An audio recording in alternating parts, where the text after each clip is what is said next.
네. 네, 자 우리 박병창 이사님 빨리 모시고 네. 오늘 시장에 대한 이야기 짧게 한번 가보겠습니다. 어서 오십시오. 예, 안녕하십니까. 네. 자 지난주 국내 시장, 뭐 미국 시장 간략하게 좀 정리하고요. 예. 그다음에 뭐 이슈들 한번 살펴보겠습니다. 예, 미국 시장은 뭐 우려가 굉장히 많음에도 불구하고 굉장히 강합니다. 지난주 주간으로 3대 지수 다 2% 이상 상승을 했고요. 네. 지난주 금요일도 다우 0.8, 나스닥 1.4, S&P 500이 1.2% 올랐습니다. 3대 지수가 전체적으로 강하게 보이면서 6월 월간 지수도 전체적으로 강세를 마감했습니다. 시총 상위 빅테크들의 이제 우려가 있었죠. 그런데 매물 소화 과정이 있긴 있었습니다. 그러나 계속 강세를 보이면서 애플이 시총 3조 달러를 돌파하고 역사적 신고가를 경신했고요. 그리고 지난주 금요일 날 시장이 상승했던 이유는 PC가 예상보다 좀 낮게 나오면서 시장 전반적으로 좀 긍정적으로 바라보는 그런 모습을 좀 나타냈습니다. IT는 AI형 반도체가 계속해서 강세를 보이고 있고요. 자동차 쪽이 실적 얘기를 계속하면서 자동차 쪽도 상대적으로 좀 강한 모습을 좀 나타내고 있습니다. 네. 우리 시장은 상대적으로 부진했습니다. 지난 주간으로는 코스피가 0.23% 하락을 했고요. 코스닥은 0.75% 하락. 지난주 금요일에는 근데 반등을 했습니다. 지난주 한 주 동안 내내 외국인들이 매도를 했어요. 외국인들이 약 6,086억 정도 순매도를 했습니다. 지난주 금요일도 약세 출발을 했거든요.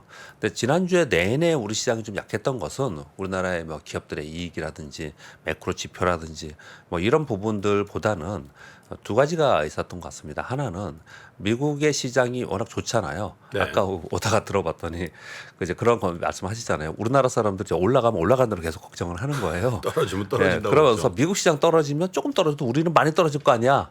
이런 걱정들을 상당히 네. 많이 하고 있습니다. 근데 그런 부분들이 좀 반영이 된 부분이 있다라는 부분하고요. 또 하나는 반기말에 차익 매물이 꽤 있었어요. 지난주 금요일도 아침에 딱 보니까 뭐 특별한 이슈 없이 그동안에 올랐던 종목들이 매물 맞으면서 떨어진 종목들이 상당히 있었습니다. 네. 그런 이제 부분 매물이 좀 나오고 외국인들 매도 나오고 차익 매물 나오면서 우리 시장이 상대적으로 지난주에 좀 약한 모습을 나타냈는데 지난주에 금요일 날 점심시간 지나고 나서 국내 기관들이 좀 사더라고요. 연기금이 계속 팔았었잖아요. 근데 지난주에 1,800억 매수를 했거든요. 근데 국내 기관들이 이제 다시 사는 매수가 들어오면서 종목별로 강세를 좀 나타냈습니다. 그래서 반등을 하면서 마감을 했다고 보시면 될 것 같습니다. 네. 이따 차트 보시면 설명드리면은 또 말씀하실 수 있을 것 같습니다. 오늘 미국 조기 폐장하고요. 내일은 휴장이에요. 독립기념일. 그래서 미국은 오늘도 거의 뭐 월요일 반장분이 안 하기 때문에 좀 쉬는 느낌이겠죠. 아, 저기 미국의 여러 가지 국경일 중에 가장 큰 국경일이 포스 오브 줄라이라고 7월 4일 예. 독립기념일인데 그날 휴장이고 그 전날은 또 예. 반짝만 해요. 반장만 합니다. 예. 아, 정확하네. 1시에 마감을 하거든요. 그럼 네. 이제 느낌이 미국 시장은 화과 이시고 수목고 3일분이 안 열리는 그런 느낌을 받겠죠. 미국 시장에서는. 그러니까 미국 시장에서는 뭐 그동안에 올라와서 좀 조정 보인다 이런 뭐 걱정을 하지만은 3일분이 안 열리기 때문에 좀 쉬어간다라는 느낌이 있는 그런 한 주라 이렇게 보시면 될 것 같고요. 그렇지만 이제 우리 시장 전체적으로 영향을 줄 것은 FMC 의사록 공개가 5일 날 있고요. 그리고 7일 날 금요일 날 고용보고서가 나옵니다. 지난번에 PC 굉장히 중요하게 생각했던 것처럼 이번에 고용보고서를 굉장히 연준에서 지켜보고 있을 것이고요. 우리나라 내부적으로는 금요일날 삼성전자와 LG전자가 2분기 잠정 실적 발표합니다. 이제 본격적으로 이제 실적 시즌에 들어가는 거죠. 이때부터 시작을 해서 주요 빅테크들의 실적 발표는 7월 24일 날이 있는 7월 마지막 주에 발표하거든요. 이제 스타트하는 겁니다. 이번 주 금요일서부터 7월 말일까지는 계속해서 실적만 얘기를 할 가능성이 굉장히 높습니다. 네. 그러면서 그 중간에 FMC 회의가 있거든요. 25, 26일 날 있거든요. 그러니까 그때까지는 전체적으로는 실적 얘기를 하면서 시장을 할 것이다. 그렇게 좀 이해하시면 될 것 같습니다. 이런 것들을 가지고 뭐 이번 주나 잠깐 좀 언급을 좀 드려보면요. 네. 미국의 3대 지수가 6월에 걱정했잖아요. 세린메이 얘기하면서 네. 5월 좋았어요. 근데 좀 조정 보이기도 했고 그랬지만은 근데 6월 초순에 강세를 보이고 중순에 하락해서 야 역시나 아니지 않냐 그랬는데 6월 말에 반등을 해버렸어요. 6월에 얼마나 많이 올랐냐면요. 다우가 4.56, 나스닥이 6.59. S&P 500 6.47% 하락했습니다. 그래서 이들 올랐어요. 차트가 어떻게 돼버렸냐면요. 이 지금 다우존스 산업지수의 주봉입니다. 제가 지금 뭐 거의 매주 이걸 보여드리고 있습니다. 그냥 일주일에 한 번씩만 보여드리고 있는데 지금 이제 여기를 좀 돌파 시도를 좀 하고 있는 그런 상황이고요. 나스닥은 이걸 돌파하고 그냥 계속하고 있고 조정도 아주 작았습니다. 작게 지금 더 가고 있는 거라서 이고 조금 더 시장을 좋게 보는 쪽에 바라보는 관점은 이 S&P 500 때문에 그렇습니다. 네. 이 지금 나스닥에 있는 빅테크의 일부 종목이 끌고 간다라고 하는데 S&P 500도 당연히 그 빅테크가 끌고 가긴 하는데 그 주변에 있는 후발주자들이 강세 종목들이 나오고 있는 거예요. 그러면서 S&P 500이 지금 다른 거하고 비교해 보면 S&P 500이 최근 들어서는 더 오르고 있잖아요. 가파르게요. 그래서 지금 시장의 미국의 시장은 나스닥만 끌고 가는 게 아니고 선순환이 좀 되고 있는 과정 속에 되고 있다. 그래서 지금 기대를 한다. 뭐 이런 얘기들을 하고 있는데 이게 왜 이런가를 제가 생각을 해보면 이 부분은 좀 이렇게 보여집니다. 지금 나스닥이 지금 반년 만에 32% 오른 게 40년 만에 최고라고 하네요. 그러니까 걱정하는 거예요, 다. 국제 수익률 올라가죠. 장상이 금세 역전되었죠. 일부 기업도 쏠리면 된다고 하죠. 경기는 둔화된다고 하지. 이런 가운데에도 다들 안 좋다고 얘기하는데 시장은 올라가고 있으니 이게 말이 맞냐? 걱정해야 되는 거 아니냐? 뭐 지금 레리 서머스 교수께서도 오늘 보면은 야 이거 버블 너무 심해진다 이런 얘기들 지금 하고 있는 거란 상황이거든요. 그럼에도 불구하고 제 데일리 방송을 제가 드리고 있으니까 시장은 지금 미리 그 걱정을 하면서 팔고 나오는 그런 게 안 보이는 이유는 네. 2분기 실적 발표를 앞두고 있기 때문에 그렇습니다. 1분기에 2분기 가이던스 엄청나게 낮춰놨거든요. 그래서 2분기에 기업들의 실적이 저점을 통과하면서 올라가는 걸 내가 보겠다. 이런 인식이 상당히 있는 것 같습니다. 우리나라도 특히 그렇죠. 우리나라 삼성전자 보자. 그리고 반도체 삼성전자가 여기서 터닝하기 시작하면 반도체 소부자 한번 보자. 이런 심리가 좀 작용이 되어 있기 때문에 전체적으로 시장이 위쪽을 좀 바라보는 그런 네. 관점의 심리가 많이 있다라고 생각을 하고 있고요. 덧붙여서 잠깐 뭐 시간이 없지만 말씀을 좀 드려보면요. 그럼 진짜 시장 하락은 언제 될 거냐? 지금 걱정하는 게 아니고요. 지금 기대하는 게 현실화됐을 때 조정을 보일 것 같아요. 네. 이거 경험적으로 볼 때 이런 거예요. 물가 지금 하락하잖아요. CPI 하락하고 PCE 하락하지 않습니까? 이게 하락 후에 이게 기저효과가 있어서 하락폭이 커지는 거잖아요. 근데 일정 시점 되면은 우리 그 한국은행 총재께서도 얘기하는 것처럼 3% 초반까지 가더라도 그 이하는 못 갈 것 같다. 그럼 어떻게 되겠습니까? 멈추거나 반등을 하겠죠. 그런 시점, 그게 반영이 되고 반등하는 시점 또는 기업 이익이 요번에 바닥권에 되겠다라는 기대감에 의해서 주가가 오르잖아요.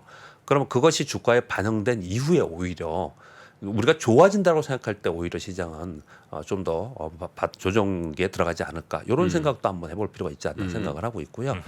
그리고 우리 시장에 대해서 잠깐 말씀드리면 미국은 지금 요 초순에 강세였다가 중순 약세였다가 월말에 떴다 그랬잖아요. 근데 우리나라는 월말에 뜨지 못했어요. 그래서 요 월간으로 볼 때 우리 코스피가 마이너스 0.5%입니다. 상대적으로 약세했잖아요. 이것은 이제 외국인 매도가 계속 있었고 그리고 월말에 있었던 매도가 좀 차익 매도가 좀 있었어요. 여전히 금리 인상 노이즈가 있고 그렇지만은 지금 말씀드린 바와 같이 이번 주 삼성전자로부터 발표되는 실적 기대감이 일단 반영이 되고 있다고 생각을 합니다. 그래서 시장은 좀 반등 시도를 하지 않을까 생각하는데 차트도 그렇습니다. 우리나라 차트도 잠깐 볼게요. 2,500포인트 돌파하고 나서 올라가서 2,600포인트 중요한 게 아니고 2,700이다 이렇게 말씀드리고 있고요. 근데 다시 또 요 밑으로 좀 내려왔잖아요. 여기서 2,500포인트 깨고 내려가느냐 지금의 환경에서 그러지 않을 것 같다는 거죠. 그렇다면은 여기서 이제 반등 모색을 좀 하는 그런 주간이 되지 않을까라고 생각하는데 네. 그 반등이 실적을 바라보고 간다고 말씀드렸잖아요. 근데 실적에서 지금 시장의 탑픽으로 보는 화두는 뭐냐면 반도체 얘기를 끊임없이 하고 있는데 반도체에서 다 같이 가지는 않고 있어요. 어떻게 하고 있냐면 소위 말하는 AI항 쪽 반도체. HBM이나 DDR5 여기만 지금 굉장히 강세를 보이고 있습니다. 그래서 이쪽만 계속 강세를 보이고 있는데 그 낙수 효과에 의해서 후발 반도체, 레거시한 반도체들도 같이 올라가는지 이 부분 좀 살펴볼 필요가 있을 것 같고요. 그리고 자동차 부품 오늘 내용은 가져오지 않았는데 얘들 실적 기대감이 굉장히 큽니다. 그리고 조선기자재 그리고 기계 쪽도 이번 실적에 대해서 굉장히 양호하게 나올 저기가 것이라는 기대가 수출이 잘 되고 있었던 데죠. 6월 예. 수출 실적이 저 분야만 그렇습니다. 저 분야 위주로 확 올랐더군요. 예, 그렇습니다. 그래서 요기 섹터들은 실제로 좋고요. 그 추세적으로 움직이고 있기 때문에 요번에 섹터를 본다면 이런 쪽으로 이번 실적 시즌을 바라보는 게 어떤가라는 생각을 하게 할 수 있습니다. 예. 자, 무역 수지에 대해서는 아까 공 기자님 전해드렸으니까 넘어가고요. 예. 그리고 PC 3.8%. 예. 네. 이게 예, 4.3%, 3.8%니까 3%대를 봤다는 게 이제 중요한 그러니까요. 거예요. 물론 코어 PCI는 4.6이지만 이 부분에 대해서 시장이 굉장히 긍정적으로 평가를 했다라는 부분하고요. 그 무역 수지에서는요. 반도체가 전년비에 마이너스 28%인데 수출액이 89억 달러로 올해 최대 규모예요. 월로 따졌을 때. 그래서 자꾸 기대를 이쪽을 하는 것이다. 이렇게 보시면 될 것 그래요. 같고요. 그리고 그쪽 부분에 대해서 기대를 또 하는 이유는 이렇게 보시면은 그 전기전자나 IT 쪽 보는 쪽에서는요. 일단 삼성이 천안의 첨단 패키징 후공정이죠. 라인 신설 추진한다는 발표가 지난주 후반에 있었습니다. HBM 투자를 본격화한다는 거거든요. 이거 왜 이렇게 하느냐? 그 4번 뉴스를 한번 읽어드리겠습니다. 반도체 기업들이 AI한 반도체로 인해서 이익 차별화가 이루어질 수 있다라는 거거든요. 일단 전체적으로 똑같은 것은 재고 레벨은 주요 기업들이 동일하게 2분기 피크 후에 하향 전망한다라는 내용들을 하고 있는데 얘기하다 보니까 더 전문가분이 지금 후에 나오시네요. 네. HBM이나 DDR5 영향으로 인해서 상품별로 ASP 개선이 차별화되고 있다는 거예요. 그래서 먼저 SK 하이닉스가 좀 좋아지고 그다음 삼성전자 좋아지고 마이크. 그래서 이게 차별화되면서 주가가 지금 순서대로 움직이고 있다. 이런 다시 얘기를 좀 여쭤봐 드릴게요. 예, 이런 얘기를 좀 하고 있는 거고요. 예. 그리고 아이폰 15 수요 확대 전망 요 뉴스가 심심찮게 계속 나오고 있습니다. 폭스콘에서 이거 인센티브를 준다고 하면서 인력 채용을 계속 하고 있다고 합니다. 또는 누구 한 명 데리고 오면 데리고 온 인센티브도 준대요. 이거 왜 그러냐? 아이폰 15 때문에 그렇다는 얘기를 계속 하고 있거든요. 그래서 관련 우리나라 기업들이 굉장히 많기 때문에 거기에 대해서도 관심을 그래요. 갖자. 이 정도 얘기를 하고 있습니다. 네.